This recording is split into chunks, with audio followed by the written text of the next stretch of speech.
Muito boa noite, pessoal. Vocês me ouvem bem? Vou tentar acessar o YouTube aqui só para confirmar o retorno.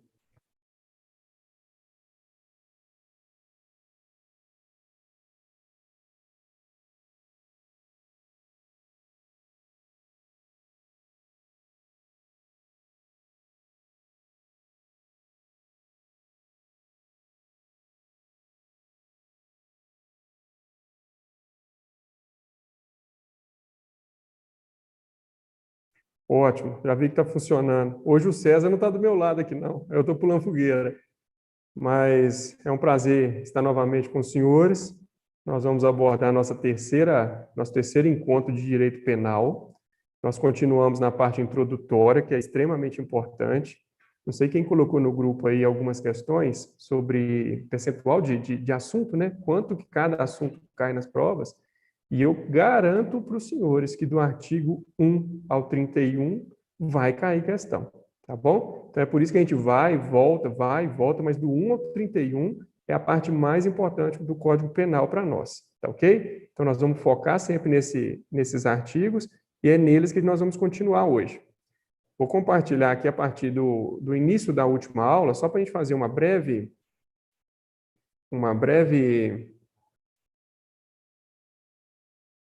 lembrança, né, uma breve revisão.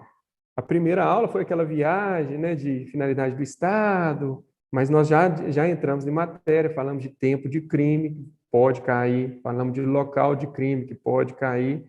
E na última aula, nós começamos a análise do crime mesmo.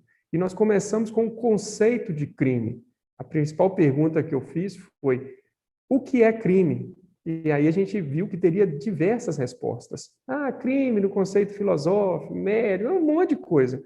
Mas para nós, para o concurso, interessa o conceito analítico. O que é o conceito analítico? É o que divide o crime em partes. Dividir o crime em partes. A corrente que a gente segue, que é a corrente majoritária, que vai cair no concurso, é a que divide o crime em três partes. Então, a gente chama de teoria tripartite do crime, tá? A gente viu até que tem gente que fala que o crime é composto só por dois elementos, ela seria bipartite, mas a teoria principal é a teoria tripartite. E quais são as três partes? Nós já falamos: tipicidade, ilicitude e culpabilidade.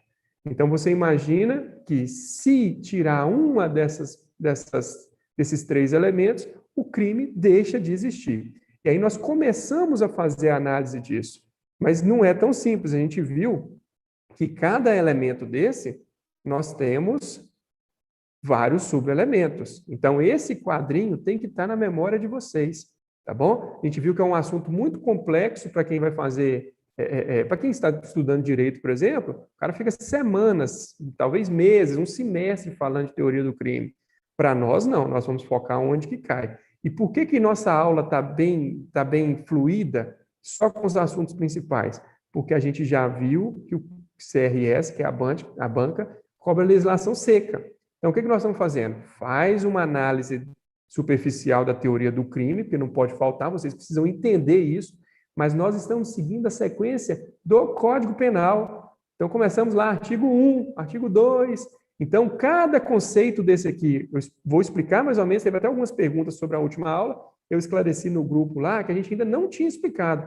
Aqui eu dei uma noção, mas nós vamos ver que os próximos artigos vão falar. Por exemplo, aqui eu falei rapidamente sobre as excludentes de ilicitude, mas vai ter artigo que vai falar especificamente sobre legítima defesa, vai ter um artigo que vai falar especificamente sobre estado de necessidade, e na hora de abordar esses artigos nós vamos explicar mais a miúde, tá bom? Mas para lembrar então, o conceito é analítico, porque ele faz uma análise, ele divide o crime em partes, três partes.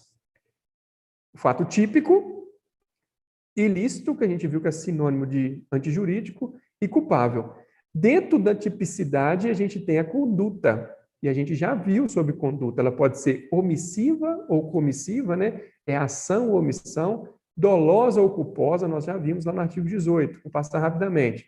O nexo causal que gera o resultado, ou seja, eu tenho uma conduta e tenho um resultado, e tem que existir um nexo entre os dois que justifique o fato típico, porque senão não vai existir. Se não existir um nexo, vai existir uma conduta, mas ela não vai ser típica. tudo bem? E a previsão legal é o amoldamento mesmo do que eu faço na prática, no mundo concreto, com o que já está anteriormente previsto no Código Penal ou numa lei especial penal.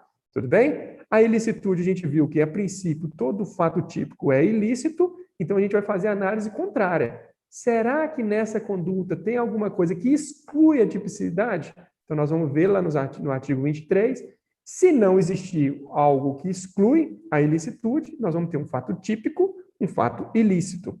E a terceira perna do crime, né, seria a culpabilidade. A culpabilidade seria um senso de reprovação ao autor. Nós vamos falar hoje muito específico sobre culpabilidade, que a gente para de olhar o fato, para de olhar o conceito do crime e olha para o autor. Será que eu podia exigir dele um comportamento diverso? Será que ele tem condições de responder pelo que ele fez?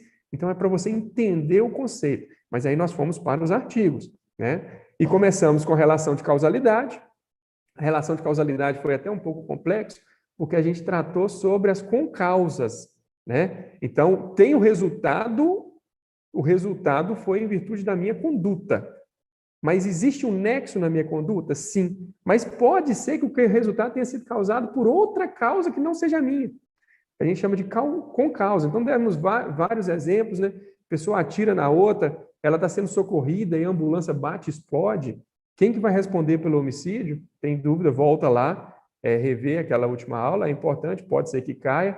Nós falamos também um assunto muito importante, quando a gente fala de conduta, né? A gente fala de conduta, ação ou omissão.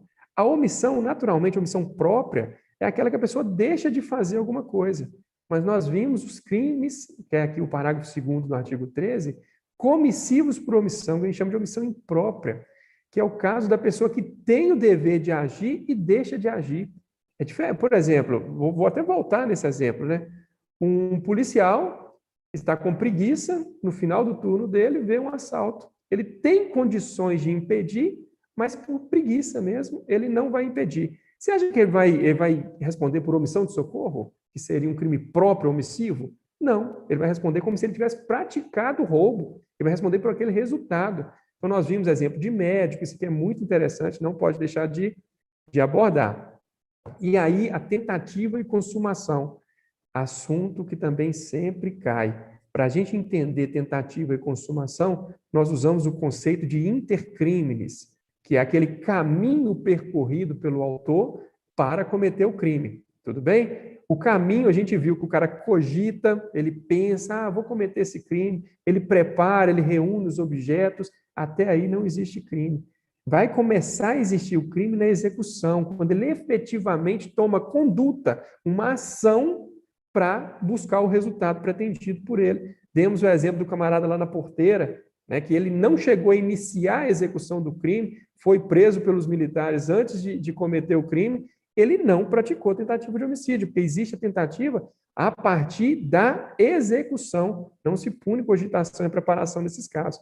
Pode até ser que ele respondesse por outros crimes, porte de arma, outro crime que ele tenha cometido, invasão de propriedade, qualquer coisa, mas o crime de homicídio não chegou a ser tentado, porque ele não iniciou a execução. Eu creio que eu nem disse, gente, eu fico aqui na tentativa de não aprofundar na doutrina, para não confundir vocês, porque como a gente conhece o CRS, a gente sabe que ele não cobra doutrina. Então, a gente tenta passar o conhecimento de doutrina, mas sem focar demais, tentando levar para o artigo, para você conseguir compreender o artigo, que é isso que vai cair. Mas nós temos os crimes materiais, os crimes formais, os de mera conduta, né, para quem quiser aprofundar um pouco. O crime material, ele aceita, ele exige o resultado. Então, a tentativa fica muito clara de você ver. O homicídio, por exemplo, a gente chama de um crime material. Atira numa pessoa, essa pessoa toma os disparos e morre. Então, o resultado do crime de homicídio ele é material, dá para pegar, dá para sentir, tem um corpo, tudo bem? Então é fácil. Se a pessoa não morreu, não existe o corpo, né? Não tem a prova de que existe um corpo, não vão lembrar do caso Bruno, não. Não tem certeza, a pessoa não morreu, tudo bem? Então eu falo de tentativa. Por quê? Porque o resultado não foi atingido. Mas tem alguns crimes que a gente chama de mera conduta informal, que tem até uma discussão, certamente a doutora Kiri vai avaliar cada tipo penal com vocês, se admite ou não tentativa, Por quê? Porque ele não existe um resultado naturalístico. A gente até comentou invasão de domicílio. O cara entra lá no domicílio, contra a vontade do cara, e fica lá dentro, senta no sofá e vai ficar lá assistindo televisão. Qual que é o resultado disso? Ele não tem que buscar um resultado. Ele se consuma só com a ação. Então, o momento da consumação do crime, ele vai depender de tipo penal para tipo penal. Então, é mais interessante vocês compreenderem o intercrimes, tá bom? E tipo penal por tipo penal, certamente a doutora Kira vai falar do homicídio, quando que ele consuma, o furto e roubo, quando que ele consuma, e aí vocês vão conseguir entender, para a gente não aprofundar de doutrina de crime material, crime formal e crime de mera conduta, tá? Compreenda o intercrimes. O cara cogita e prepara, não há crime. A partir da execução, aí sim, pode ser que a execução já consuma imediatamente. E ele vai responder por crime consumado. Mas pode ser que ele execute e não consiga atender o resultado, atingir o resultado. Aí ele vai responder por tentativa. Assunto extremamente importante também, carne e prova, com certeza. Tá? Falamos sobre desistência voluntária e arrependimento eficaz. Eu creio que isso aí nós não temos dúvidas. O arrependimento posterior também. O crime impossível, gente. O crime impossível ele é tratado lá dentro das tentativas. Quando eu faço uma tentativa, eu até comentei com vocês, como que eu vou aplicar a pena? Ela reduz de 1 a 2 terços, né?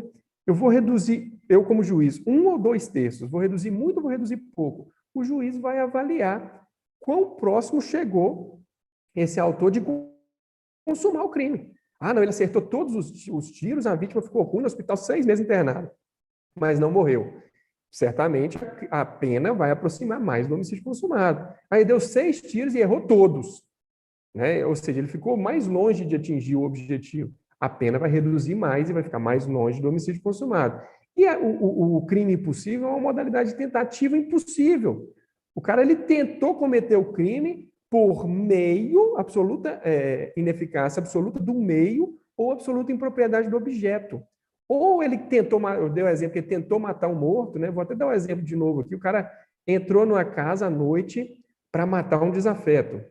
E aí chegou lá, o cara estava dormindo, desafeto, ele deu um monte de tiro no cara e saiu. Pô, consumou um monte de tiro na cabeça. Só que aí depois o médico legista ele atesta que o cara já estava morto há 8 horas. Ele tinha dormido e morreu, um infarto fulminante, estava morto lá na cama. Então, quando o autor chegou e atirou, o cara já estava morto. Então, não tem como você matar um cadáver, crime impossível. Citamos o revólver, né, descarregado, o revólver de brinquedo, que o cara acha que é de verdade, mas é de brinquedo, meio ineficaz, absolutamente ineficaz. Teve pergunta lá no YouTube, e se as munições mascarem, né, se falharem todas as munições? Aí nós já não estamos falando de ineficácia absoluta de meio. Aí é circunstância alheia à vontade do cara, ele tinha condições. Era muito provável, inclusive, que as munições disparassem. Então, o crime não se consumou por vontade alheia à do agente. É uma tentativa, incruenta, branca, não chegou a ferir, mas foi uma tentativa, porque o meio era, sim, eficaz. Tudo bem? Eu creio que a gente passou bem por essa parte. Dolo e culpa. É complexo, importante, mas creio também que ficou claro. O dolo, tem várias modalidades de dolo, mas o que interessa para nós para o concurso? É o dolo direto, eu quero atingir o resultado, eu quero praticar essa conduta, ou o dolo eventual, que é eu assumo o risco, com a minha conduta eu assumo o risco de produzir, eu não me importo, tá? Eu pode produzir que eu não me importo. Então, quando a pessoa quer o resultado ou assume o risco, nós estamos falando de dolo. Culpa, não. Culpa, a pessoa não quer o resultado. Ela, de maneira alguma, quer o resultado. Ela pode até prever, nós vamos ver, nós vimos, né? Mas ela age por imprudência, negligência ou imperícia. Imprudência é algo positivo, é algo que ela faz. Vou acelerar o carro a 200 km por hora porque eu estou atrasado e minha mulher vai brigar comigo, eu prometi sair com ela hoje à noite. Estou atrasado aqui no serviço, coloco 200 km por hora, tento frear na hora que vai passar um pedestre, não consigo por causa da minha imprudência. Eu apliquei uma velocidade superior, acabei lesionando a vítima. Homicídio tinha intenção de matar? Não. Assumir o risco? Complexo você imaginar isso, e normalmente é complexo no direito mesmo. Mas a princípio não. Então eu vou responder por homicídio culposo, por imprudência. Negligência, eu deveria fazer manutenção no meu veículo, não fiz, não corrigi o freio, e na hora que eu precisei, o freio não funcionou, eu matei uma pessoa, fui negligente. Negligência é negativo, Eu não fiz o que deveria ter sido feito. E a imperícia, ela está muito ligada à atividade profissional, mas não precisa ser exatamente o médico, o policial que vai cometer o crime, né? Às vezes uma pessoa, ela é perita para dirigir, troca pedal de embreagem com pedal de freio e mata uma pessoa.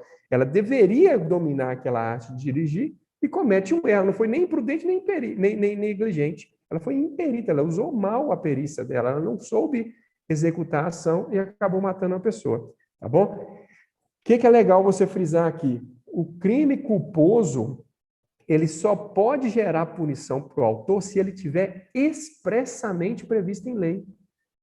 E isso você não pode confundir com a tentativa. A tentativa não precisa estar escrita em lugar nenhum, a tentativa. A tentativa é o crime consumado com a pena reduzida. O crime culposo, não. O culposo tem que estar escrito lá que é crime. Então, por exemplo, eu furto um celular. Na verdade, eu não furto um celular, eu pego um celular que não é meu, mas eu achava que era meu. Pô, você foi negligente. Pode até ser, fui até negligente, mas não existe. Se existisse lá a furto culposo, eu poderia até ser culpado, né? Ser responsabilizado. Mas se não existe a previsão legal, não se fala em responsabilização por furto, tá? Por culpa. Então, nós vamos ver que alguns crimes, né, a doutora Lília Quíria também vai tratar com vocês, alguns crimes aceitam a modalidade culposa, homicídio, você pode matar alguém sem querer, lesão corporal, você pode lesionar alguém sem querer. Agora, o dano não aceita, o furto não aceita, tudo bem? Não pode confundir isso com a tentativa. E aí, a gente parou aqui, exatamente nesse artigo 18. Foi uma aula corrida, densa, e essa revisão acho que deu para lembrar bem. Então, vamos continuar a partir daqui. Gente, tudo que eu falar, vocês voltem lá naquele quadro. Eventualmente, eu até vou voltar nele aqui, para a gente identificar onde que está. Por exemplo, eu estou falando de conduta. A conduta está dentro do fato típico. Tudo bem? Dolo e culpa, eu estou falando de conduta. Onde que ela está naquele quadrinho? Dentro de fato típico. Tirei uma delas, o crime deixa de existir. Imagine você que você é um advogado. O que você precisa fazer para absolver o seu cliente? Você precisa desconstruir o crime. Então, se o crime é formado por vários pedaços, você vai olhando pedacinho por pedacinho ali para ver se você consegue tirar um. Na hora que você tira, é como se fosse um castelo que desmorona. O crime deixa de existir. Tudo bem? Então, você tem que entender o conceito analítico de crime dessa forma. Então, todos esses elementos que nós estamos trabalhando precisam existir de alguma forma. Eu vou gastar 30 segundos para fechar uma porta aqui, que o pessoal está fazendo barulho aqui no quartel. Só um minuto.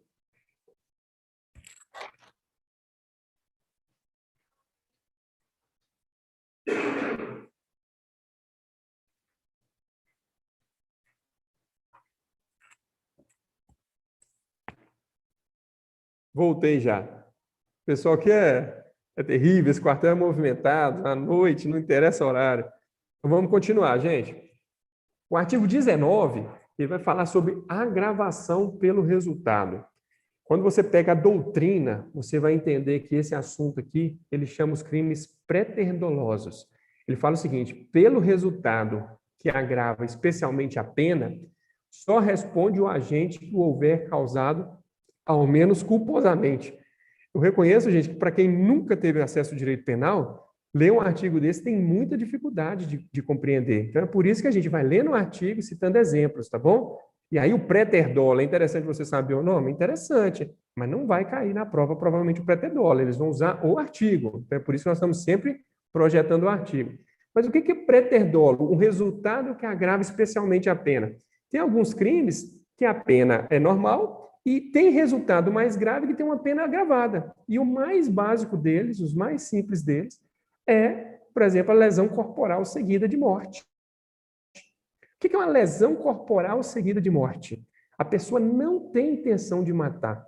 Ela tem intenção de praticar uma lesão corporal, ou seja, de ofender a integridade física de outra pessoa. E ela nem assume o risco, porque se ela assumisse o risco, ela responderia pelo dolo eventual de homicídio. Mas não, ela quer, e fica muito comprovado que ela quer apenas lesionar, mas acaba matando a pessoa. Ela não vai responder pelo homicídio, ela vai responder pela lesão corporal seguida de morte, porque ela tem dolo no antecedente, ou seja, ela tem dolo para praticar a lesão corporal, e ela tem culpa no outro, no resultado, que é a morte. Então, exemplos clássicos disso, inclusive, aconteceu, nós já atendemos ocorrências dessa lá, por exemplo, em Governador Valadares, brigas de trânsito. O cara fecha um motoqueiro, desce do carro, o motoqueiro tira o capacete e dá no cara uma capacetada. E o capacete bate na cabeça da vítima e a vítima morre. Poxa, você vai falar que assumiu o risco? Está muito claro que ela queria lesionar a pessoa. Mas ele foi imprudente?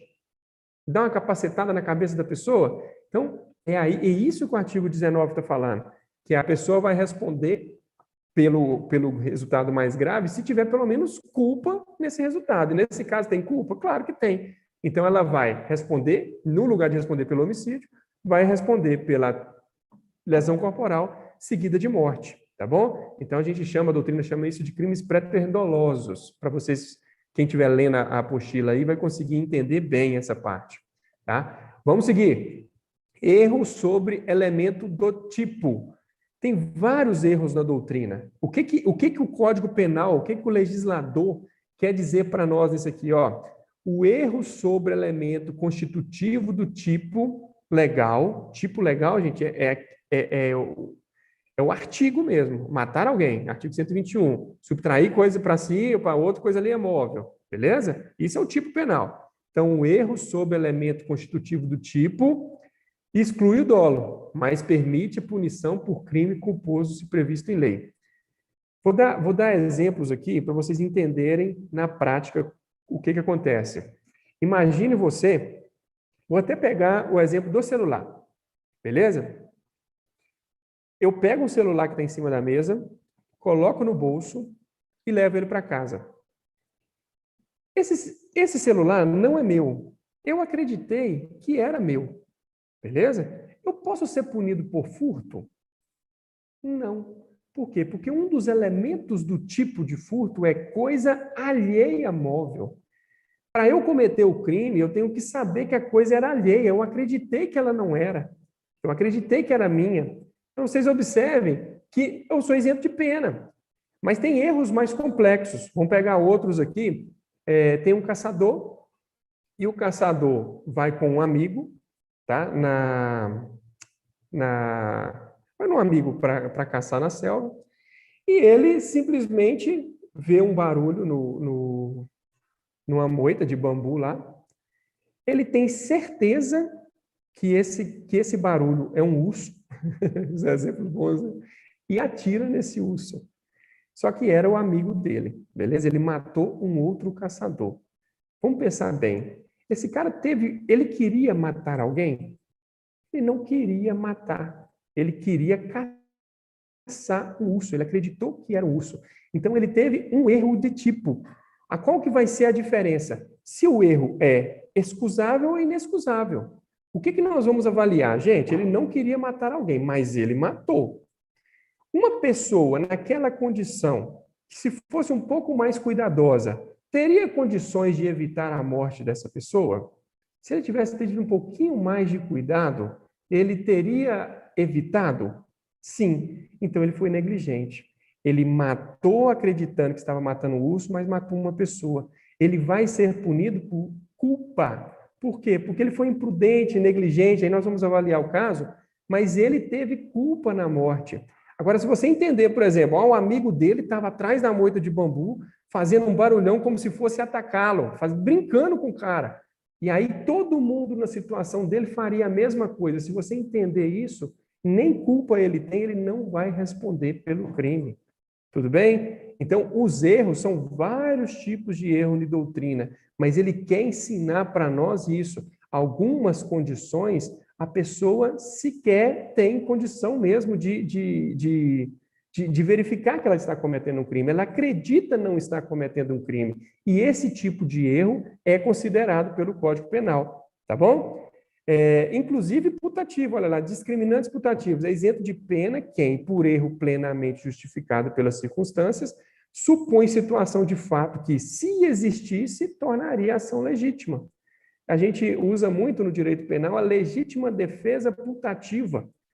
A pessoa, o policial, por exemplo, está... Gente, isso é um péssimo exemplo. Depois que vocês entrarem na polícia, não façam isso jamais.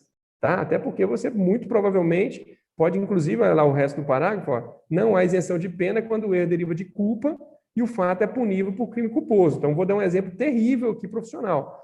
Mas você é um policial, está incursionando, situação tensa, está escuro.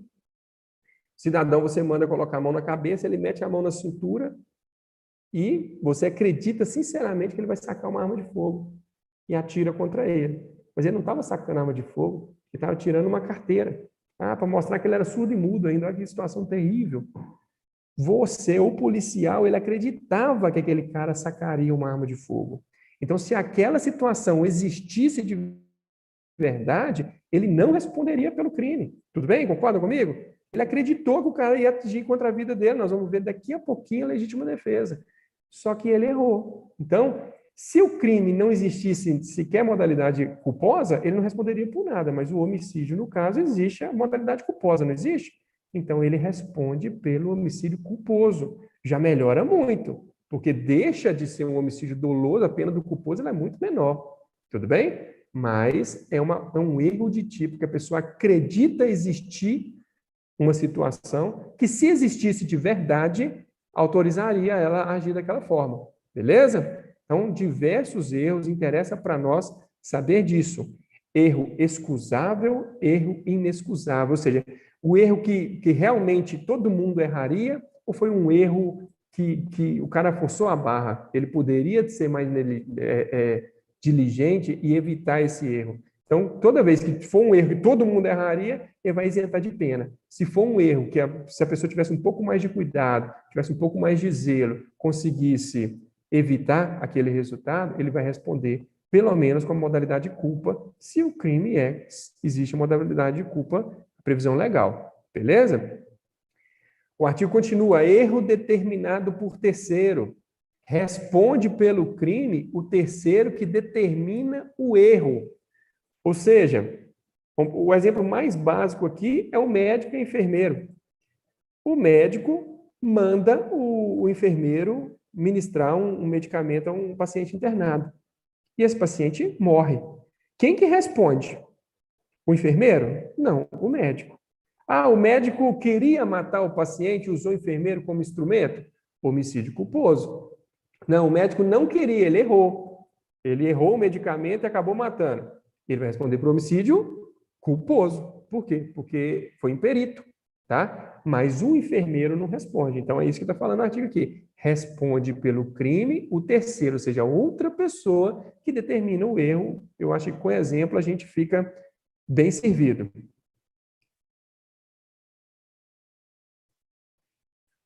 Tem um outro tipo de erro abordado aqui no parágrafo 3º, que é exatamente o erro sobre a pessoa. Olha o que ele fala. O erro quanto à pessoa contra a qual o crime é praticado não isenta de pena. Não se considera, neste caso, as condições de qualidade da vítima, senão as das pessoas contra quem o agente queria praticar o crime. Então, vamos pensar. Tem duas gangues de criminosos trocando tiro. E, às vezes, a pessoa... Não vou dar esse exemplo, não. Vou pegar um exemplo melhor. Imagina uma mãe em estado puerperal. Lá no artigo 123, infanticídio, a doutora Kíria vai tratar com vocês. Lá no estado puerperal, a mãe, os hormônios, né, logo após o nascimento, ela tá perturbada e ela acaba matando o menino. Esse que é o crime de infanticídio. Imagine você que a mãe está nesse estado puerperal e quer matar o bebê. Situação terrível, né? Exemplo terrível. Ela vai lá no berçário e, acreditando estar matando o bebê dela, ela mata um outro bebê. Ou seja, ela errou a pessoa. Ela queria praticar um infanticídio, ou seja, matar o próprio filho no estado puerperal, mas matou um outro bebê. Se não tivesse escrito isso aqui no Código Penal, ela responderia por homicídio. Homicídio. Tá? Por quê? Porque ela matou pessoa, matou alguém.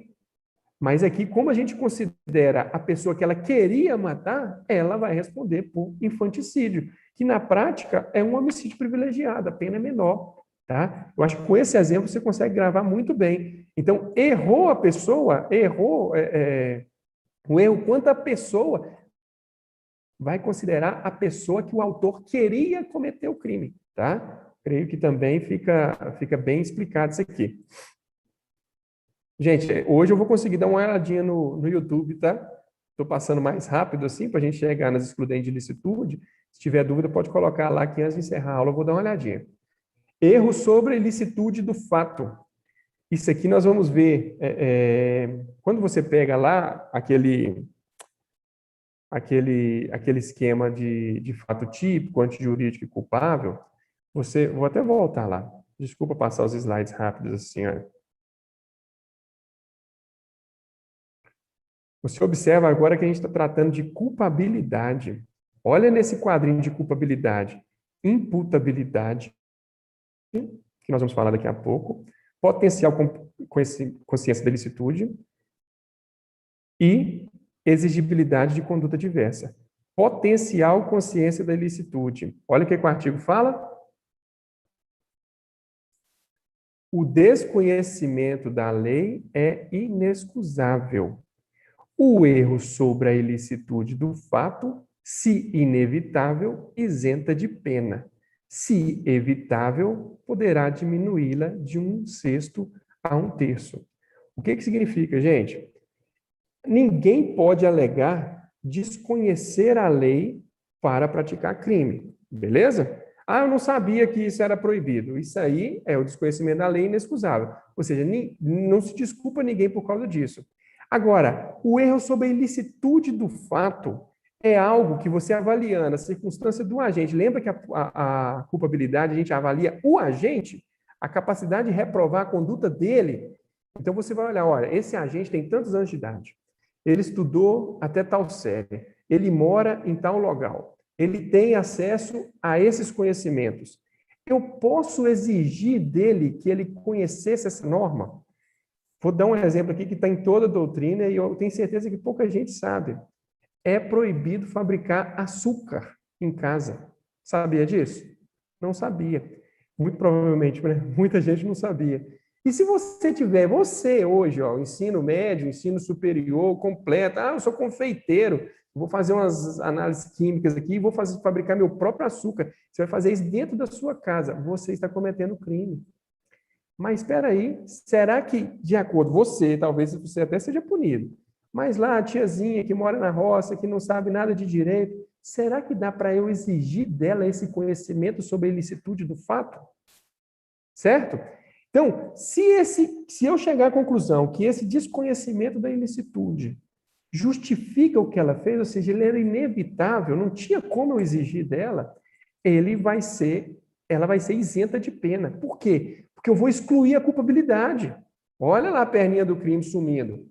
Eu preciso ter a potencial consciência da ilicitude. Se eu tiro o potencial consciência da ilicitude, eu tiro a culpabilidade. Se eu tiro a culpabilidade, eu tiro o crime. Então, essa senhoria ela pode ser absolvida, né? Ela pode ser isenta de pena, ela não vai ter cometido o crime porque não tinha potencial conhecimento da ilicitude. É o que o artigo 21 está falando.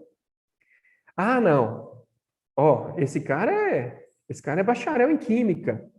Ele está fabricando açúcar na casa dele. Tudo bem, ele não sabia. Eu tenho certeza que ele não sabia. Não é um criminoso. Mas ele deveria saber. Ele tem conhecimento. A faculdade fala sobre isso. Ele tem análise de direito na faculdade. Ele tinha que saber disso. Então, o erro é evitável? Ele poderia saber. Então, nós não vai excluir a punibilidade, a culpabilidade. Não vai excluir. Mas pode ser uma causa de redução de pena. São coisas diferentes, tá? Se eu admito que a pessoa não tinha condição de saber, eu vou excluir o crime. Agora, eu até admito que ela não sabia, mas ela deveria saber, eu vou só reduzir a pena, o crime continua existindo. Beleza? Creio que ficou claro.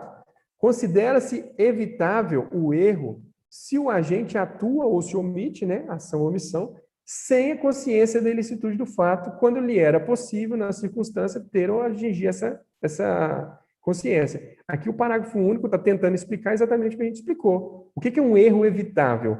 Quando você espera que a pessoa soubesse da ilicitude.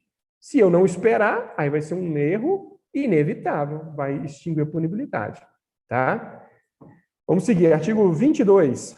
Coação irresistível e obediência hierárquica. Se o fato é cometido sob coação irresistível, o que é irresistível, gente? É o que eu não consigo resistir. Ele vai realmente me forçar a fazer alguma coisa. Ou em estrita obediência à ordem, não manifestamente legal, de superior hierárquico, só é punível o autor da coação ou da ordem. Toda vez que falar de coação irresistível, entenda coação moral, beleza? Coação moral.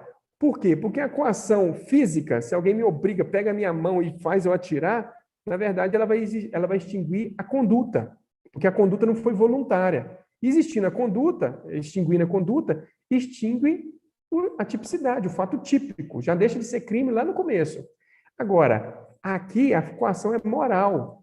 Eu fiz voluntariamente, mas eu estou sendo coagido moralmente. Nós já demos esse exemplo antes aqui, que é o caso do gerente de banco. O gerente do banco está com um filho lá, com um criminoso com a arma na cabeça do filho. Ele fala, vá ao banco e subtraia o dinheiro do banco e traga para mim. Vamos lá. Vamos pegar exatamente esse caso. E aí a prova pergunta para você assim, houve fato típico? Os concorrentes, né, quem não estudou direito, fala assim, não, porque não teve conduta. Teve o fato típico, foi uma conduta voluntária, ele foi lá, ele sabia o que ele estava fazendo, voluntariamente ele foi e subtraiu o dinheiro. Então, o fato típico existe. O que vai excluir esse crime não é o fato típico, é a culpabilidade. Por quê? Porque sob coação moral, eu não exijo dele conduta diferente. Vamos voltar no quadrinho? Olha o que eu te falei, que toda hora a gente voltava no quadrinho. Olha ali o terceiro elemento da culpabilidade. Exigibilidade de conduta diversa. Eu vou exigir uma conduta diferente desse autor que está com o filho, a arma na cabeça? Eu não vou exigir, porque ele está sob coação moral irresistível. E aí, quando a gente vai pegando os artigos do Código Penal e encaixando nesses conceitos, nesses elementos do conceito analítico do crime, você consegue entender o que o Código Penal está dizendo. Tá? Então, a coação moral irresistível, ela tira o crime dessa pessoa. Vai responder quem fez a coação, que é o autor. O autor lá que está, ele não subtraiu, mas ele está com o filho na cabeça. Ele vai responder pela ação desse cara que foi moralmente coagido. Beleza? Esse é o primeiro ponto do artigo. O segundo ponto é a obediência à ordem.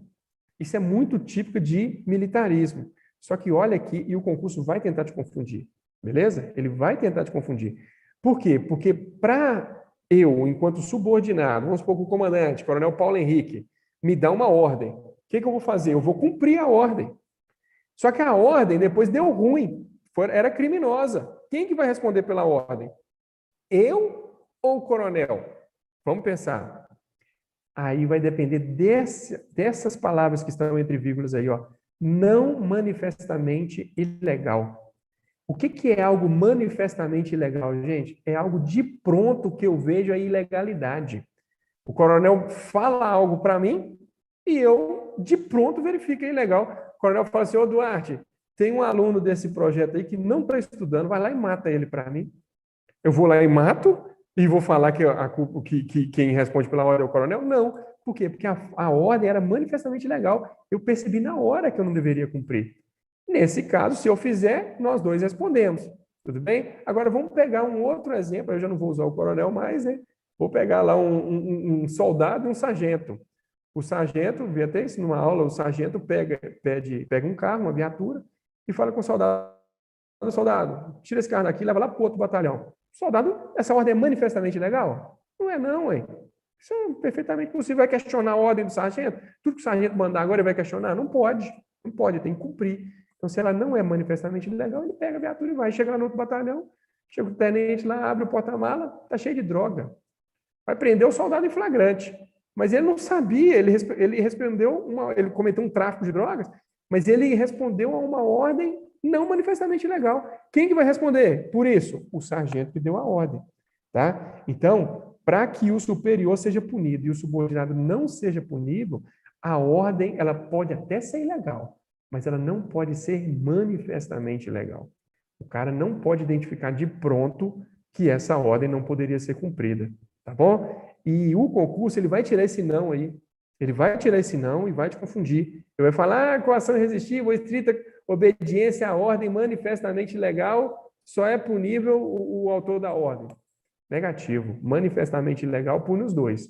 Se é não manifestamente, pune o autor da ordem. Tá bom? E agora nós chegamos finalmente no que todo mundo gosta e vai cair. Vou fazer uma apostinha que vai cair alguma coisa nesse sentido na prova, que são os excludentes de licitude. Então, é difícil, gente, quando você pega o Código Penal assim, por quê? Porque ele mistura tipicidade, né? Ele mistura o fato típico e mistura a culpabilidade. Você vê lá que a gente falou de dolo, de culpa, de ação, de omissão, de preterdolo, de tentativa, isso tudo está dentro do fato típico. Agora nós falamos de potencial conhecimento da ilicitude, falamos de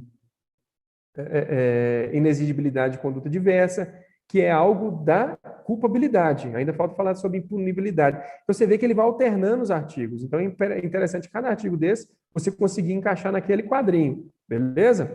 Agora não, agora fica fácil. Esse aqui é o segundo quadrinho. O primeiro é fato típico, o terceiro é culpabilidade, que nós estamos misturando aqui nas aulas. Mas esse é muito fácil. Esse é a antijuridicidade ou a ilicitude. O que é antijuridicidade e ilicitude? Conforme eu disse, presume-se que todo fato típico seja ilícito. E aqui nós vamos trabalhar algumas condições que tiram a ilicitude, ou seja, ele exclui a ilicitude, então ele torna o fato lícito. Um fato lícito não pode ser crime, vai ser um fato típico, porém lícito, não é crime, tá? E o artigo 23, ele traz para nós 4 elementos.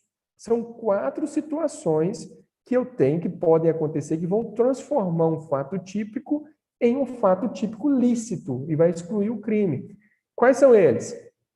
Estado de necessidade, legítima defesa, estrito cumprimento do dever legal ou exercício regular do direito, beleza? Então, são esses 4 elementos. Tem um quinto elemento que a gente chama vamos olhar lá no quadrinho? Olha aqui, ó. O ilícito, segundo quadrinho, legítima defesa, estado de necessidade, estrito cumprimento do dever legal e exercício regular do direito. É exatamente o que está no artigo 23. E aqui, essa autora colocou o consentimento do ofendido. Esse consentimento do ofendido a gente chama de causa excludente de ilicitude supralegal, porque ela não está prevista na lei, mas ela é aceita para a doutrina. Então, muito provavelmente, o CRS não vai cobrar. O CRS vai cobrar um desses 4 aqui. Ok? A própria lei, nós vamos ver agora nos próximos artigos, ela explica o estado de necessidade e explica a legítima defesa. O estrito cumprimento do dever legal e exercício regular do direito não está explicado nos artigos. Então, nós vamos explicar de acordo com a doutrina. Talvez até por isso eles caiam menos.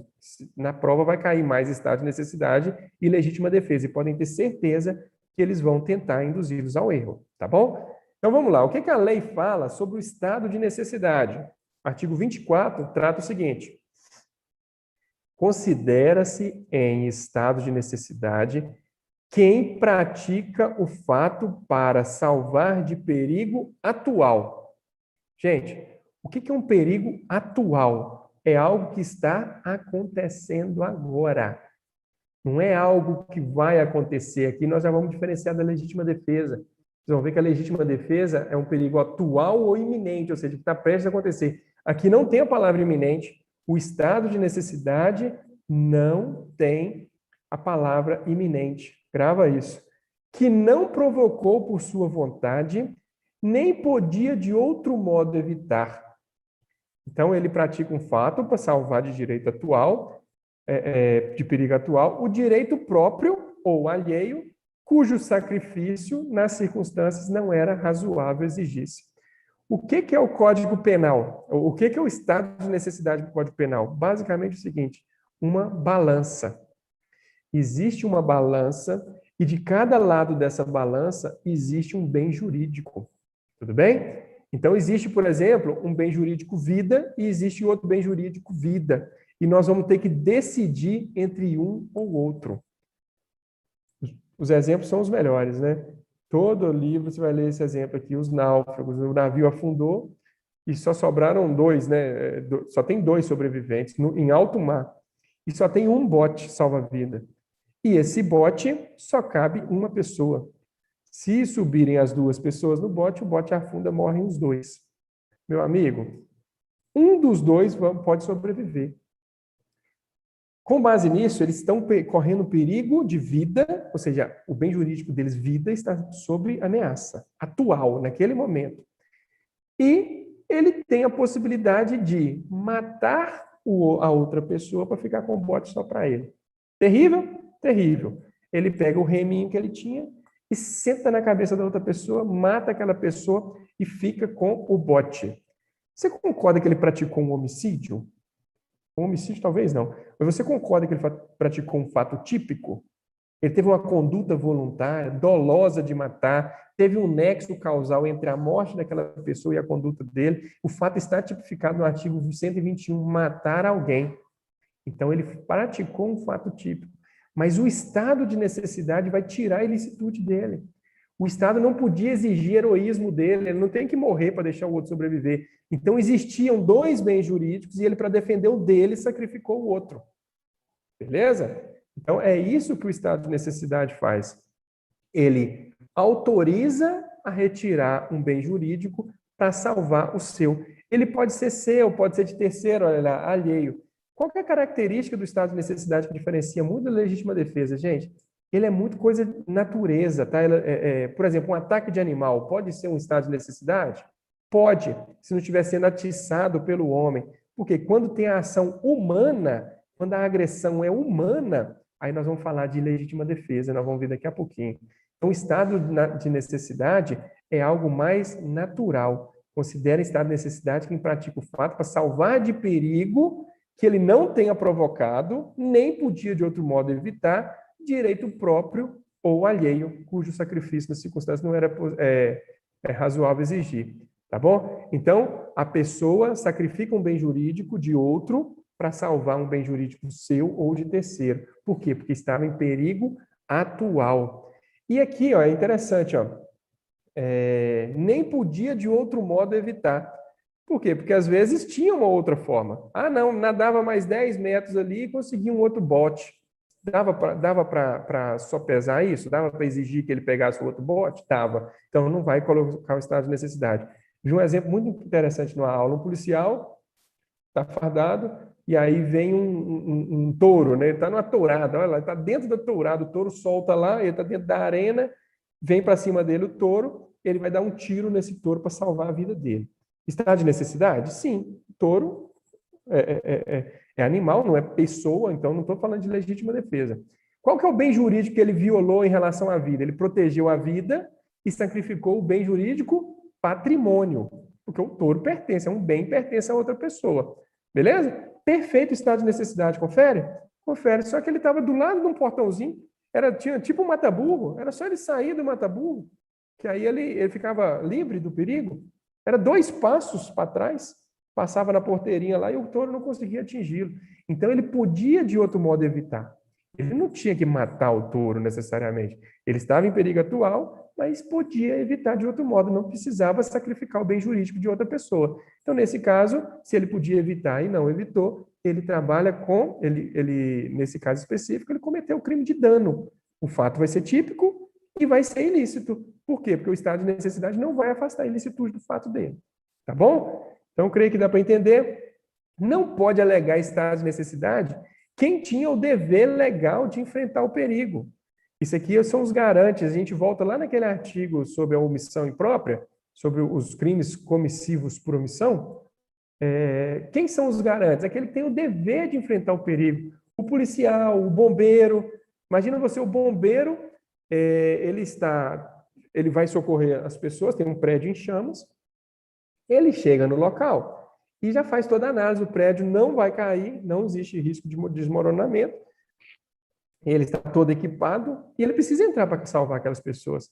Ele fala assim, não, eu não vou entrar não, eu vou sacrificar o bem jurídico, que é a vida daquelas pessoas, para proteger o meu, que é vida também. Se eu entrar, eu corro risco, eu não quero correr o risco. Não, meu amigo.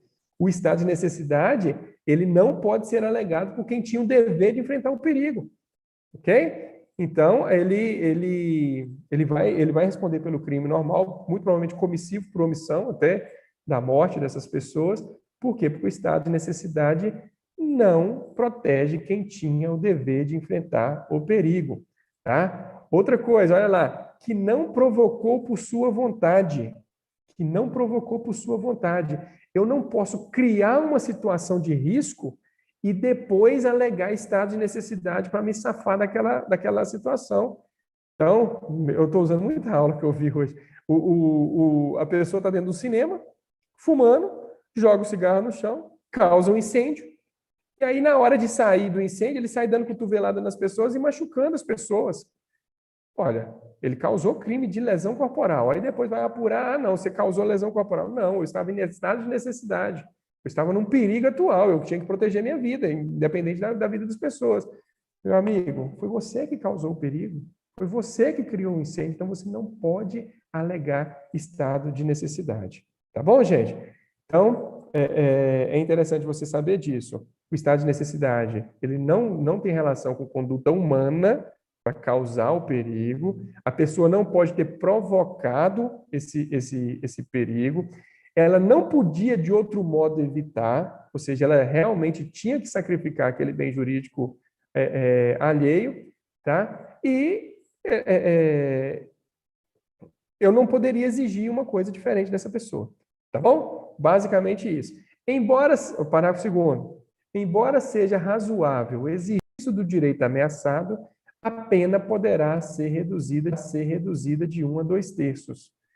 É mais complexo isso aqui, gente, porque a doutrina ela vai considerar lá o estado de necessidade. Quais são os valores dos bens jurídicos tutelados, né? Quando você fala de vida contra vida, beleza. Agora você vai sacrificar uma vida contra o patrimônio? Então, sabe, alguns casos não vão encaixar estado de necessidade pela doutrina brasileira. Ah, o cara vai furtar meu celular. Mas aí eu estou falando de legítima defesa, né? Depois eu volto nesse exemplo aqui. Embora seja razoável exigir o sacrifício do direito ameaçado, a pena poderá ser reduzida de 1 a 2/3. Ou seja, o doutrinador quis dizer, o que o legislador quis dizer, é que lá em cima, no caput do artigo 24, eu não posso exigir um sacrifício para essa pessoa. Por quê? Porque o bem jurídico era muito importante e a forma com que ele aconteceu não tinha como aquela pessoa tomar outra providência. Agora, quando eu achar que aquele bem jurídico não era tão importante assim para ele violar um bem de terceiro, eu vou diminuir a pena, tá bom? Ele agiu em estado de necessidade, estou tentando lembrar exemplo, que não estou conseguindo. Mas ele agiu em estado de necessidade, mas o bem jurídico era razoável exigir que ele deixasse, pois era um patrimônio. Podia deixar perder aquele patrimônio, não podia ter feito o que ele fez, aí a gente pode trabalhar com redução de pena. Lembre-se que, sempre que eu falo de redução de pena, o crime continua existindo. Quando eu falo isenção de pena, o crime deixa de existir, tá bom? Então, aqui é o estado de necessidade, que é a primeira causa de excludente de licitude. Vamos lá, agora a gente vai conseguir diferenciar um pouco melhor. Por quê? Porque já conhecendo o estado de necessidade, a legítima defesa ela vem por comparação, aí fica mais fácil.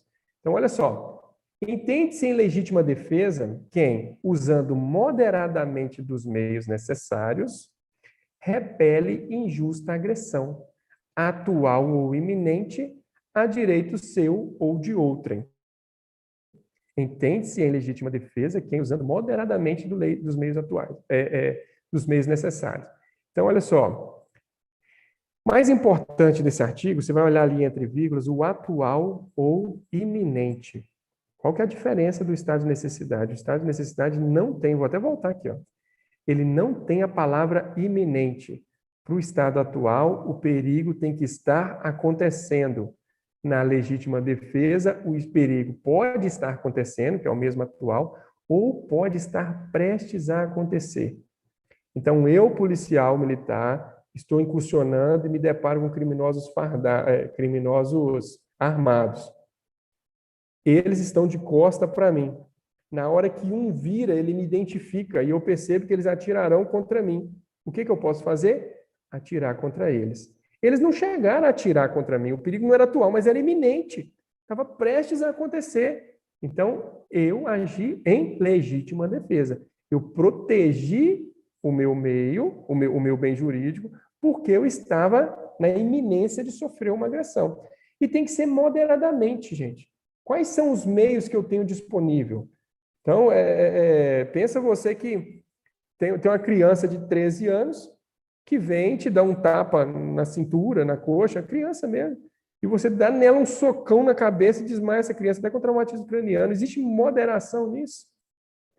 Tá? Então, o Estado, a legítima defesa, ela vai sempre trabalhar a moderação, tá? Ele vai repelir a injusta agressão. A agressão tem que ser injusta, ok? Tem que ser injusta, e ela vai repelir moderadamente, por meios, usando moderadamente dos meios necessários. Então, tem que tomar muito cuidado com isso, porque a gente dá muito exemplo de homicídio. Tá? O cara vai atirar contra mim e eu mato ela. Mas a legítima defesa ela pode proteger diversos outros bens jurídicos.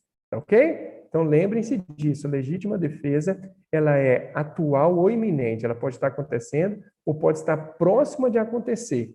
E eu tenho que usar os meios necessários para impedir, repelir, né, essa injusta agressão. Vou sofrer uma injusta agressão e evito com uma lesão ao direito de outra pessoa.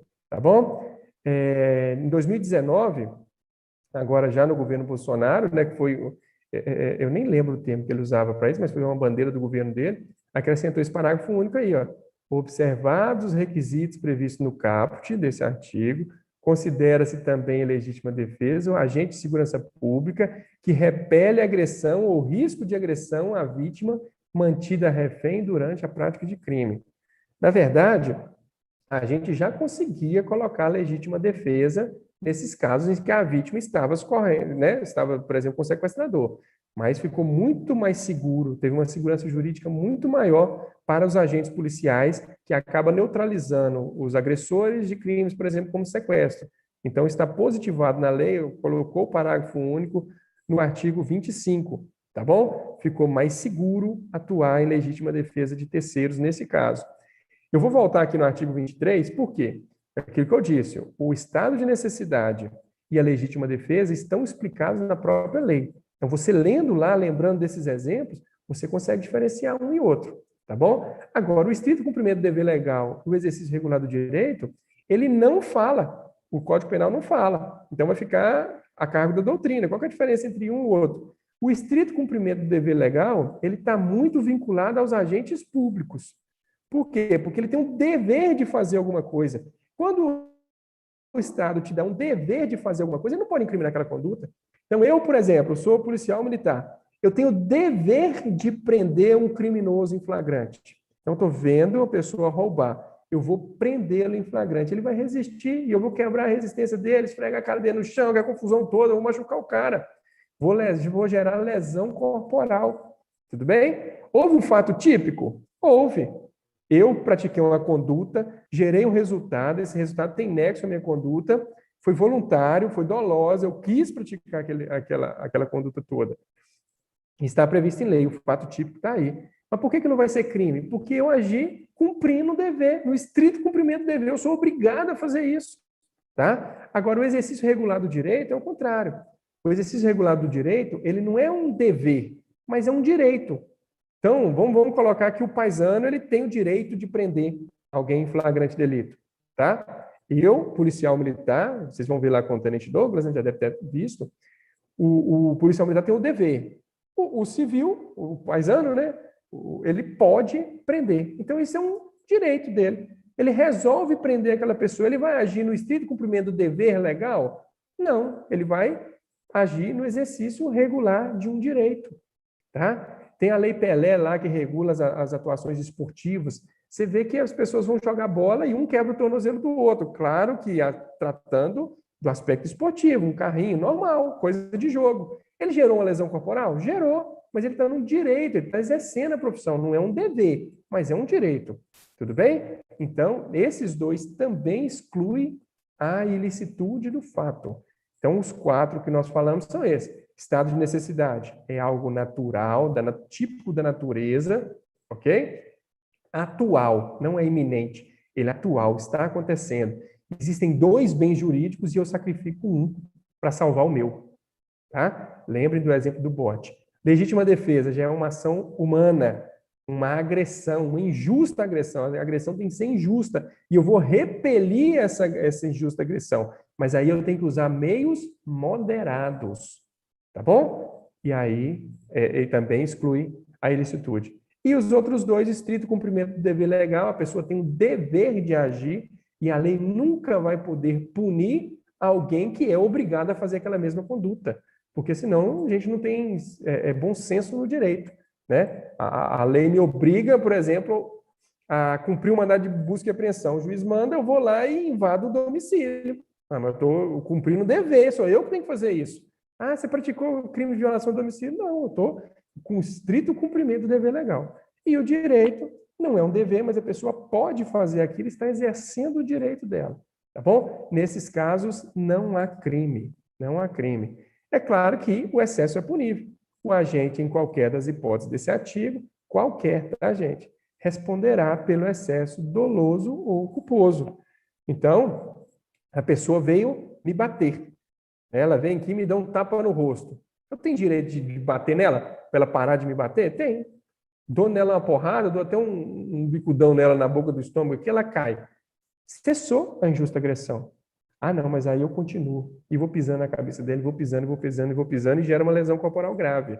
Poxa, tem razoabilidade, tem moderação nos meios? Não. Eu apliquei um excesso. Então, eu posso sim responder pelo excesso da lesão grave. Tá? Eu estava até autorizado a usar a força contra essa pessoa para repelir, mas o excesso, ele é punível. E cuidado, que as questões do concurso, eles costumam falar isso só da legítima defesa. E não é só da legítima defesa, é qualquer das hipóteses desse artigo. Ou seja, todas as excludentes de ilicitude estão passíveis de excesso. Tá bom? Estado de necessidade e legítima defesa. Ok. Agora, gente, nós vamos voltar para a terceira parte do quadrinho. Eu vou voltar nesse quadrinho a noite toda para vocês gravarem. Olha lá. Culpabilidade. Já falamos a ilicitude toda. A segunda parte do quadrinho nós já explicamos toda. A primeira, indo e vindo, nós já explicamos toda. Agora, a culpabilidade, nós já falamos sobre potencial consciência da ilicitude, que aquele erro inexcusável e tal, não, né, ninguém pode alegar desconhecimento da lei. Exigibilidade de conduta diversa, que é a coação moral, nós já falamos. Agora, falta a gente falar, dentro da culpabilidade, sobre a imputabilidade. E imputabilidade, nós tivemos alguns questionamentos na última aula. Eu até falei que hoje nós explicaríamos. Então, o que o Código Penal fala sobre imputabilidade? Gente, é complicado você tentar explicar assim com o artigo para focar bem no concurso, porque a doutrina é muito ampla. Mas o que você tem que entender de imputabilidade?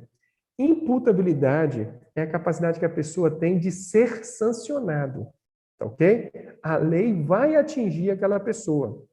Não confunda com a pessoa que não tem a possibilidade de ser sancionado. Porque essa que não tem, a gente fala que ela é inimputável. Então, imputabilidade penal é a capacidade que a pessoa tem de sofrer a sanção. A inimputabilidade é a quem não vai sofrer a sanção. Tá bom? E aí nós temos basicamente três causas de imputabilidade ou de inimputabilidade, né? O artigo 26 vai falar assim, ó, é isento de pena. Olha lá a rubrica do artigo, ó, inimputável. Inimputável é isento de pena. Quem que é isento de pena? O agente que, por doença mental ou desenvolvimento mental, deixa eu ver se eu consigo sinalizar aqui. Acho que consigo, ó. Vocês estão conseguindo ver aí o cursor, né?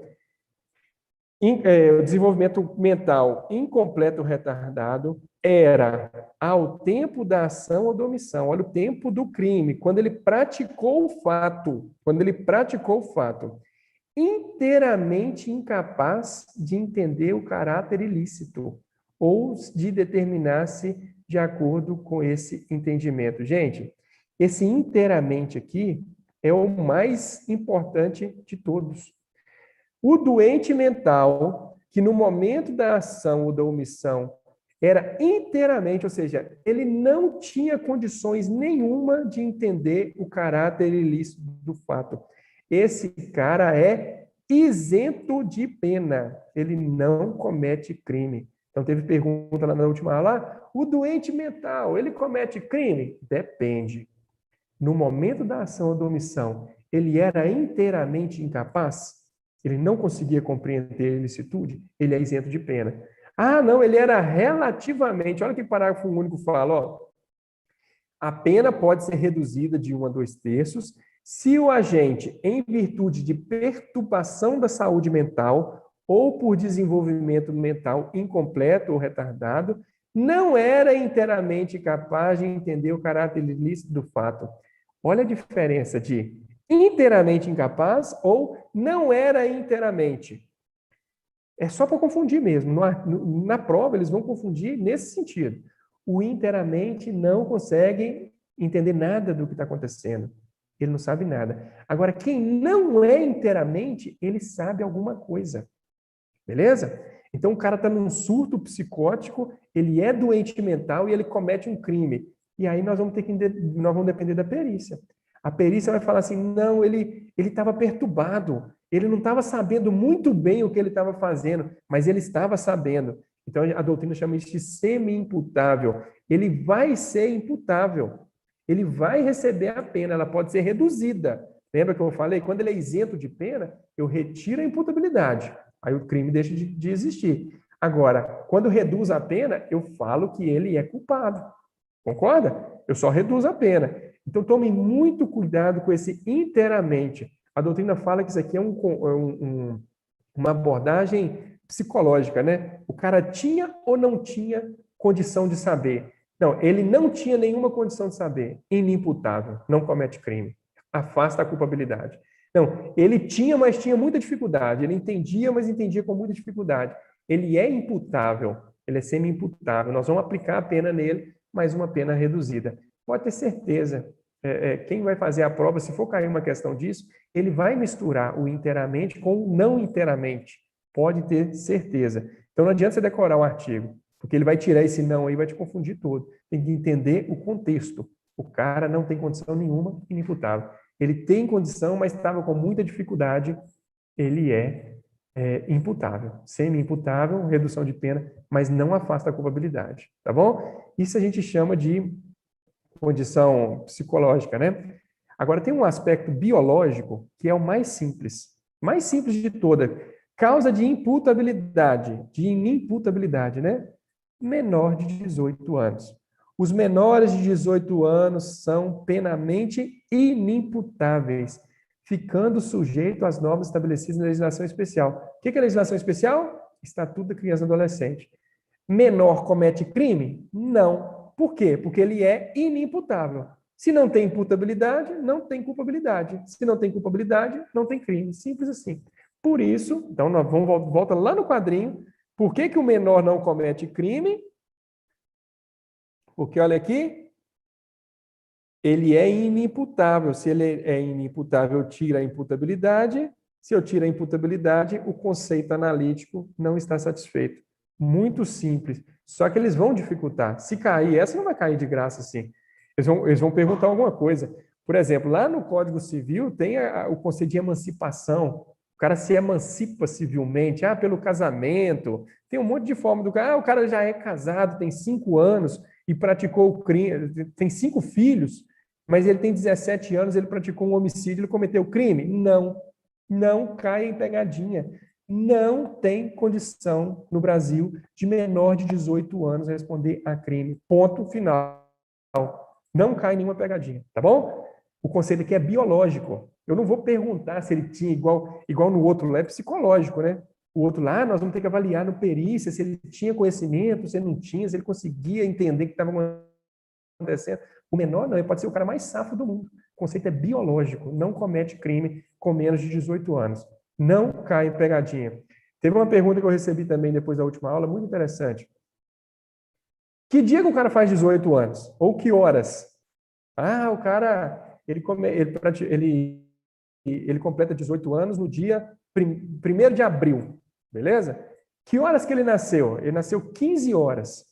Que horas foi o fato? 14. Ele é inimputável. É? Não. Não confundam isso.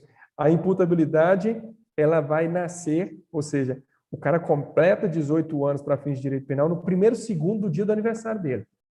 Ah, não, mas eu nasci 23 horas, eu tomei prejuízo de 23 horas. Ah, Zé é seu. Nós não vamos, lembra, tem até um artigo lá em cima que a gente viu, não vamos computar fração de tempo, horas, esses negócios.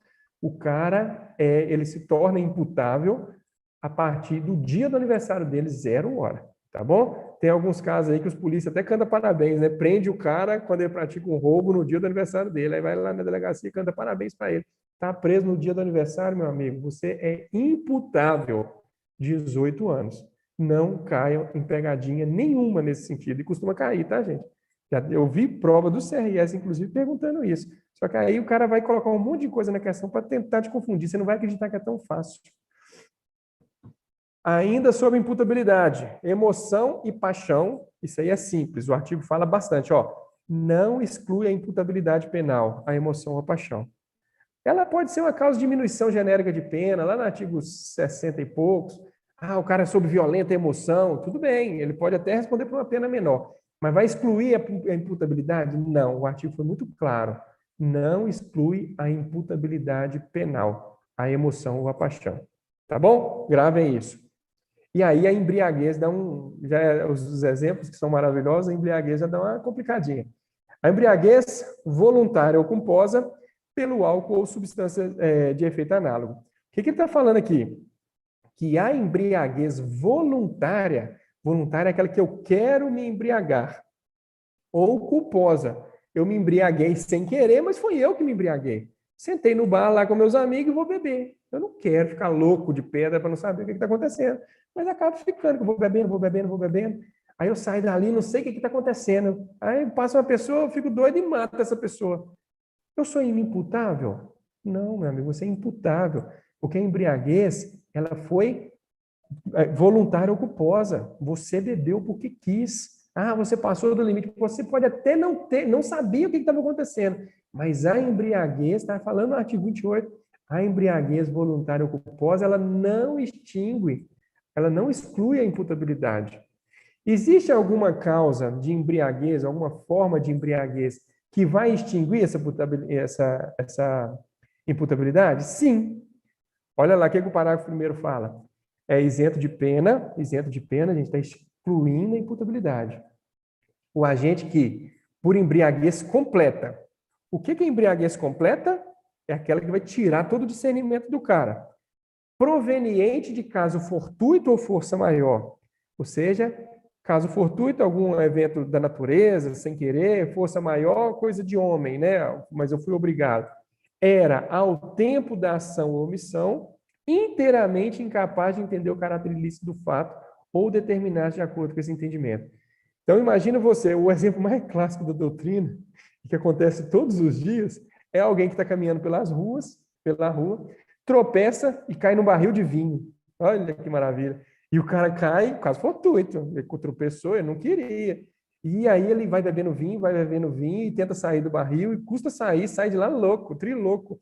Ele não sabe o que está acontecendo, ele não tem caráter, não consegue entender o caráter ilícito de nada. Passa uma pessoa na frente dele, ele mata essa pessoa.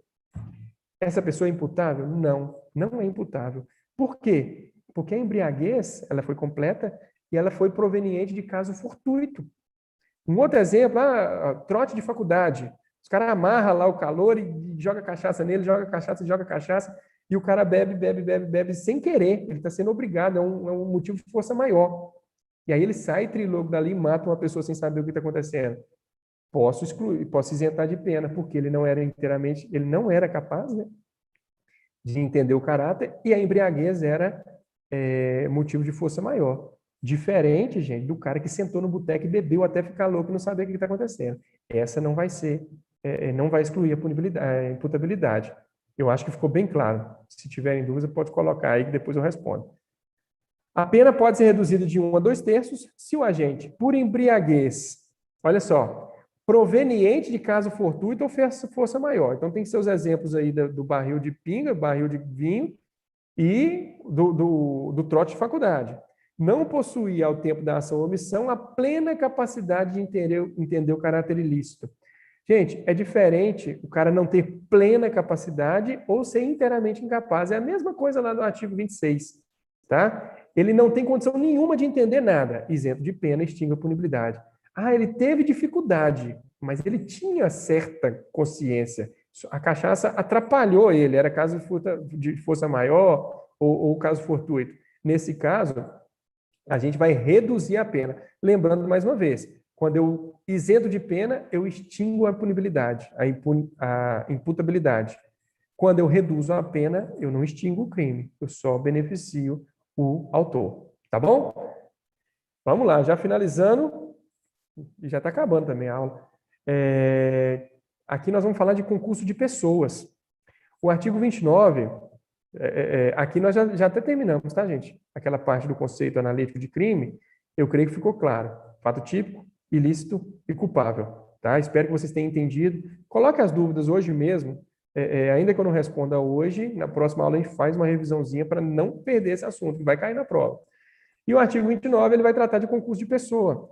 Quem, de qualquer modo, concorre por crime, incide nas penas a este combinada na medida de sua culpabilidade. Gente, o crime, ele pode ser praticado, normalmente a gente fica dando exemplo de uma pessoa, mas ele pode ser praticado por várias pessoas.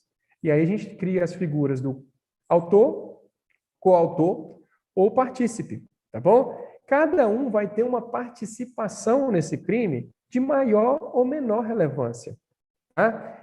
O que é interessante vocês saberem sobre doutrina nisso aqui? Que existem doutrinas diferentes para abordar esse assunto. A gente adota no direito brasileiro a teoria monista. Poucas exceções, mas a gente adota, na regra, ela. O que significa isso? Todos os autores, coautores e partícipes vão responder pelo mesmo crime. Grava isso. Grava isso. Todo mundo vai responder pelo mesmo crime, tá bom? Qual que é a diferença entre a pena deles? A maior ou menor participação. Mas, por exemplo, o cara que emprestou a arma de fogo para o outro matar alguém, ele sabia que ele estava emprestando, ele foi partícipe, ele forneceu o material para o crime de homicídio. Ele vai responder por quê? Por homicídio. Todos os coautores, autores e partícipes respondem pelo mesmo crime.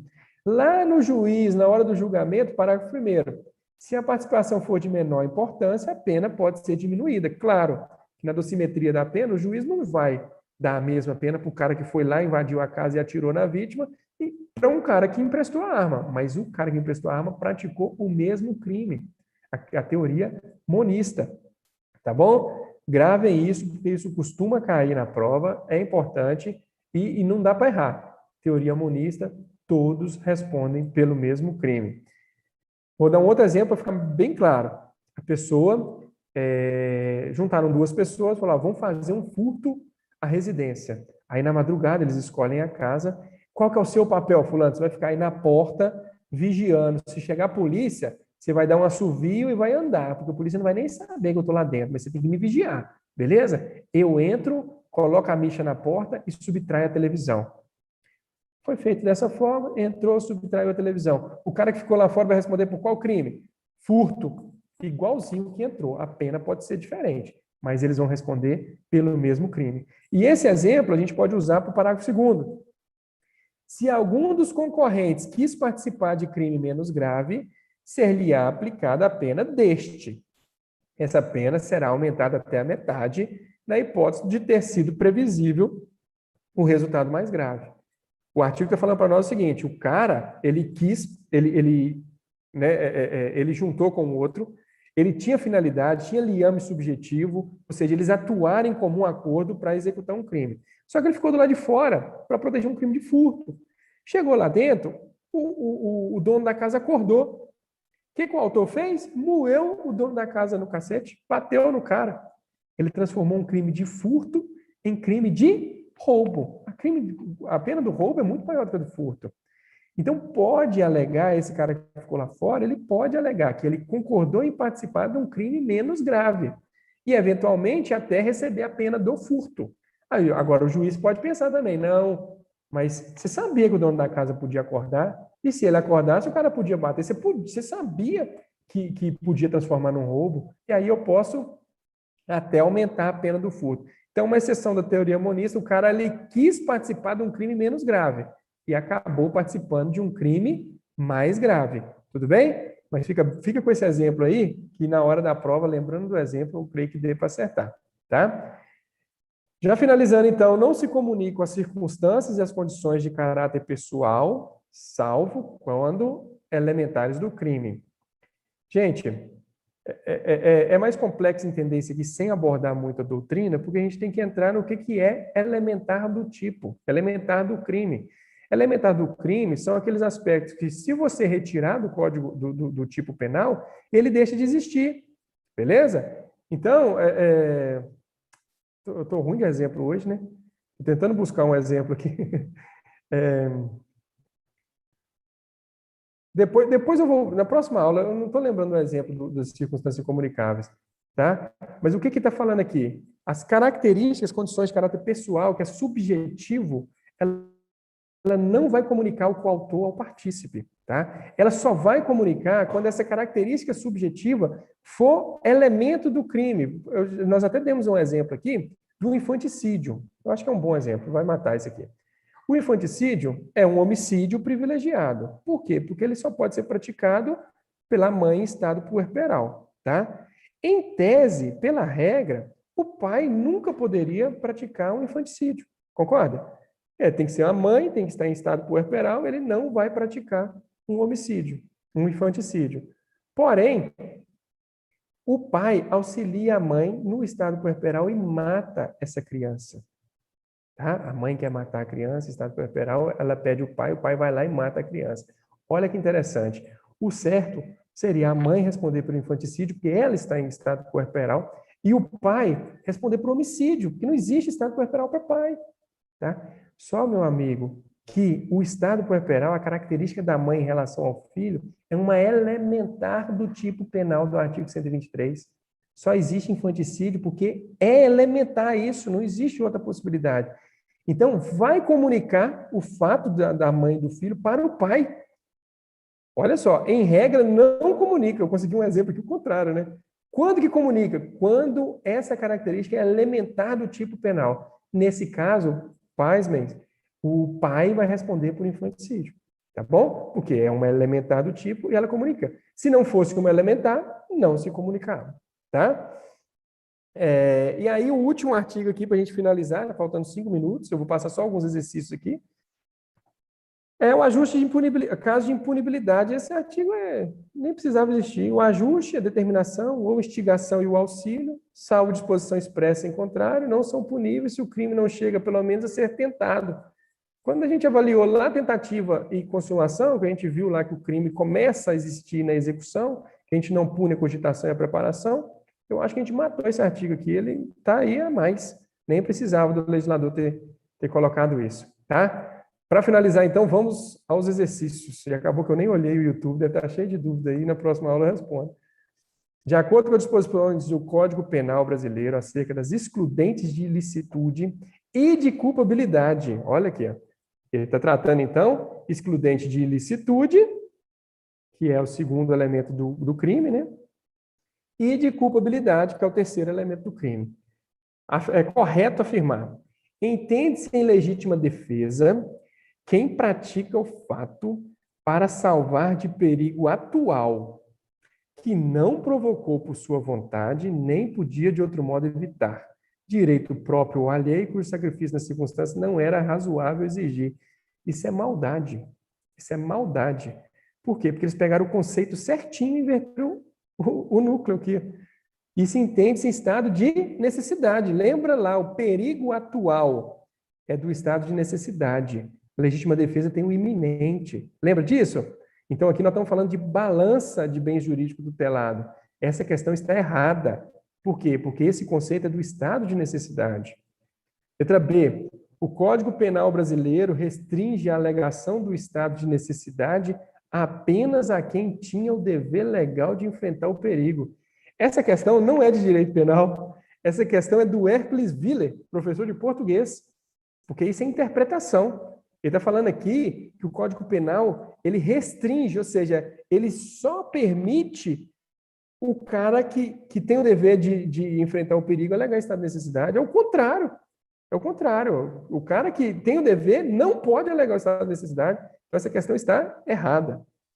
Aquele que, usando moderadamente dos meios necessários. Gente, moderação, legítima defesa. Lembra disso? Repele injusta agressão. Ó, legítima defesa. Atual iminente. Legítima defesa. A direito seu ou de outrem. Pode alegar como excludente de licitude o exercício regular de direito. Colocou a questão como errada no finalzinho. Se ela coloca ali, pode alegar como excludente de licitude, a legítima defesa estava certa, então está errado. E, por óbvio, a D vai estar certa. Vamos ver se está mesmo. Não há crime quando o agente pratica o fato em estado de necessidade, ok. Legítima defesa, ok. Estrito cumprimento de dever legal, ok. Exercício regular de direito, ok. São as 4 causas que nós estudamos hoje, que estão previstas no artigo 23. Letra D, sem chance de errar, tá?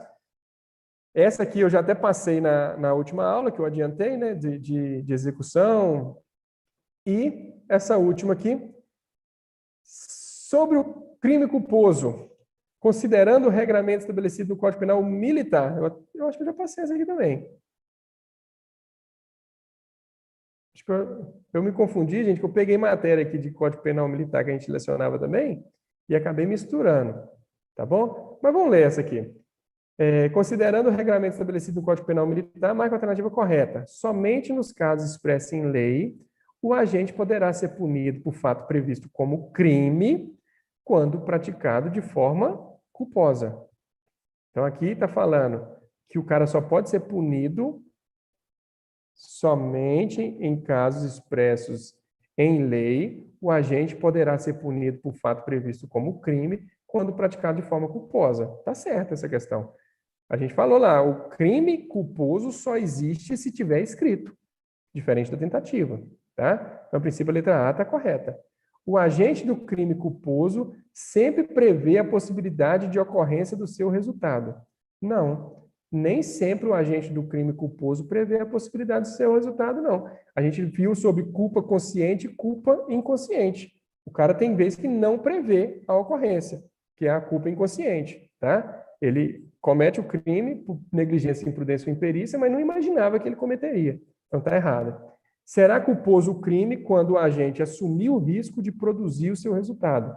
Não, está errado. Por quê? Porque esse é o conceito de dolo eventual. Dolo é quando o cara quis o resultado ou correu o risco de assumi-lo. E o CPM não prevê a possibilidade de crime militar culposo. Isso aqui não é da nossa matéria, eu invadi a matéria aqui do João, né? Do João Carlos, mas vocês vão ver com ele que existe sim a possibilidade de crime culposo no Código Penal Militar. Então é a letra A mesmo. Tá bom, gente?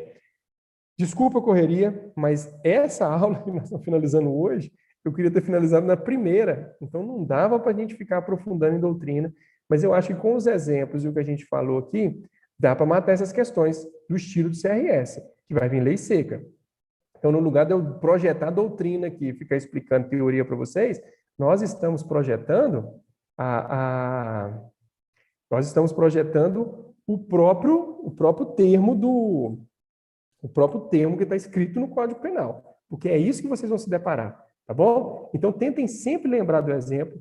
Depois da aula, agora vai vir o Tenente Douglas com direito constitucional. Depois da aula dele, amanhã durante o dia, leia do artigo 1 ao 31 do Código Penal. Estou garantindo para vocês que vai cair isso, tá? E aí tentem se lembrar dos exemplos. Tentem lembrar do que nós comentamos sobre cada artigo, porque a prova vai cobrar legislação seca, não vai cobrar doutrina. E aí, quem tiver dúvida, pode colocar lá. Prometi que eu ia olhar no YouTube hoje, mas foi corrido e eu já tenho que encerrar, então eu vou olhar e vou responder na próxima aula, tá bom? E aí, na próxima aula, nós vamos falar sobre as penas, a teoria geral das penas, já preparando para a parte mais divertida do direito penal, que vai ser a parte especial, que vai tratar crime por crime. Mas essa parte nós vamos deixar com a doutora Kíria, tá bom? Bom estudo para vocês. Eu tenho acompanhado pouco os grupos, né? Eu não participo muito lá, mas eu estou vendo a dedicação de vocês. Vou tentar participar um pouco mais, mas igual o comandante, a gente brinca com ele, ele é extraterrestre, ele consegue participar de tudo, dos grupos, todos. Eu que é menino enjoado do meu lado, às vezes eu passo superficial no grupo, quem me manda no privado, eu estou sempre respondendo. tá bom? Mas eu vou fazer questão de olhar todas as dúvidas e responder na próxima aula. Gente, deve dar uns 10 minutinhos de intervalo aí, o Tenente Douglas vai começar, tá bom? Forte abraço a todos e até a próxima.